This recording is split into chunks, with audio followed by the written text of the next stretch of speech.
ഈ ആസൂത്രിതമായിട്ടുള്ള ഒരു വംശഹത്യ അതിൻ്റെ ഭാഗമായിട്ട് നമുക്കറിയാൻ സാധിക്കും. 70,000-ത്തിലധികം പേരാണ് ഔദ്യോഗികമായി തന്നെ കൊല ചെയ്യപ്പെട്ടിരിക്കുന്നത്. ഏതാണ്ട് 10,000-ത്തോളം പേര് പിന്നെ ഈ തകർന്നടിഞ്ഞ കെട്ടിടാവശിഷ്ടങ്ങൾക്കുള്ളിൽ ഇപ്പോഴും അവരുടെ മൃതദേഹങ്ങൾ കിടക്കുന്നതായിട്ടുള്ള റിപ്പോർട്ടുകളുണ്ട്.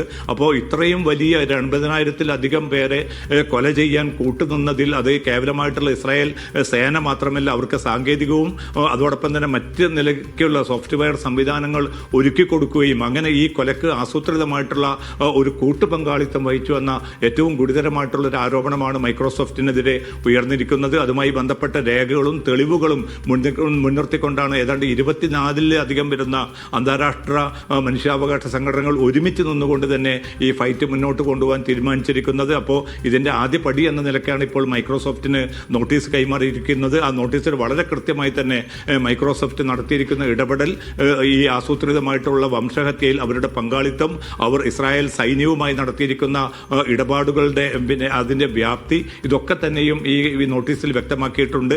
എന്തായാലും തങ്ങൾ പിറകോട്ടില്ല, കൂടുതൽ ശക്തമായിട്ടുള്ള മുന്നേറ്റം തന്നെ നിയമപരമായുള്ള ഏതൊക്കെ നിലക്കുള്ള മുന്നേറ്റം നടത്താൻ പറ്റും അതൊക്കെയും നടത്തും. അതിനുവേണ്ടി നിരവധി അന്താരാഷ്ട്ര പ്രശസ്തരായിട്ടുള്ള അഭിഭാഷകർ അവരുടെ പൂർണ്ണ പിന്തുണയും ഈ കൂട്ടായ്മക്ക് നൽകിയിട്ടുണ്ട്. അതുകൊണ്ട് മൈക്രോസോഫ്റ്റിനെ സംബന്ധിച്ചിടത്തോളം അവർക്കെതിരെ വലിയൊരു നിയമ യുദ്ധത്തിനുള്ള ഒരുക്കത്തിൽ കൂടിയാണ് ഈ ആഗോള മനുഷ്യാവകാശ കൂട്ടായ്മകൾ ഇപ്പോൾ ഏർപ്പെട്ടിരിക്കുന്നത്.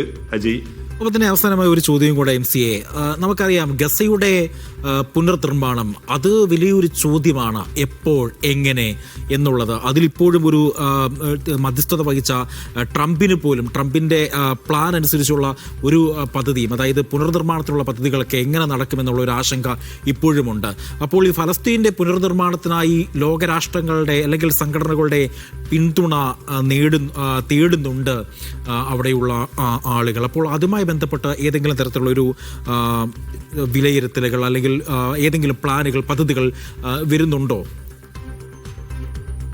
പക്ഷേ ഇത് നേരത്തെയൊക്കെയുള്ള ഈ 20 പദ്ധതിയുടെ ഭാഗമായിട്ട് ട്രംപ് തന്നെ മുന്നോട്ട് വെച്ച പദ്ധതി, നീണ്ട ചർച്ചകളിലൂടെ രൂപപ്പെടുത്തിയ വെടിനിർത്തൽ കരാർ, ഒക്ടോബർ 10 പ്രാബല്യത്തിൽ വന്നിരിക്കുന്ന ആ കരാറിൻ്റെ ഒരു ദുരന്ത ചിത്രമാണ് നമ്മൾ ഈ പിന്നിട്ട് 2 മാസത്തിലധികമായിട്ട് നടക്കുന്ന ഈ വെടിനിർത്തൽ കരാറിൻ്റെ വേളയിൽ നടന്ന ഈ ക്രൂരമായിട്ടുള്ള ആക്രമണ പരമ്പരകളിലൂടെ ലോകത്തിന് തന്നെ ബോധ്യപ്പെട്ടിരിക്കുന്നത്. അതിൻ്റെ ഏറ്റവും തുടർച്ച എന്ന നിലയ്ക്കാണ് ഇപ്പോൾ റൈദ സഹദിൻ്റെ കൊലപാതകം കൂടി നടന്നിരിക്കുന്നത്. അതായത് ഈ കരാർ മുന്നോട്ട് കൊണ്ടുപോകാനോ ഗസയിൽ ഏറ്റവും സുസ്ഥിര ഒരു സമാധാനം നിലനിൽക്കാനോ അതിലൂടെ ഈ പശ്ചിമേഷ്യയിൽ ഒരു സമാധാനപൂർണ്ണമായിട്ടുള്ള അവസ്ഥ ഫലസ്തീൻ സമൂഹത്തിന് നൽകാനോ തങ്ങൾക്ക് താല്പര്യമില്ല എന്ന വളരെ കൃത്യമായിട്ടുള്ള ഒരു മുന്നറിയിപ്പും അതിൻ്റെ ആവിഷ്കാരം കൂടിയാണ് ഈ കൂട്ടു പങ്കാളിത്തത്തിലൂടെ പിന്നെ ഇസ്രായേലും അമേരിക്കയും നടത്തിക്കൊണ്ടിരിക്കുന്നത്. അതുകൊണ്ട് തന്നെ ഇതിൻ്റെ തുടർച്ച എന്ന നിലയ്ക്കാണ് ഇപ്പോൾ ഗസയുടെ പുനർനിർമ്മാണം എന്ന ഏറ്റവും നിർണായകമായിട്ടുള്ള ഒരു ഘട്ടത്തിലേക്ക് വരേണ്ടത്.